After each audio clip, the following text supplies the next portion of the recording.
Mossa in risposta tra Trocar e Rizzo, Trocar perde palla, Gatto in posizione regolare, Gatto entra in aria e c'è il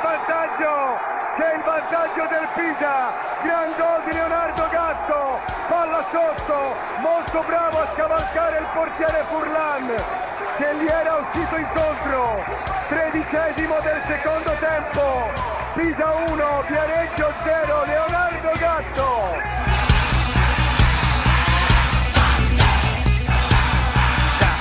Dagli 11 metri, Ciccio Favasuli contro Copriles,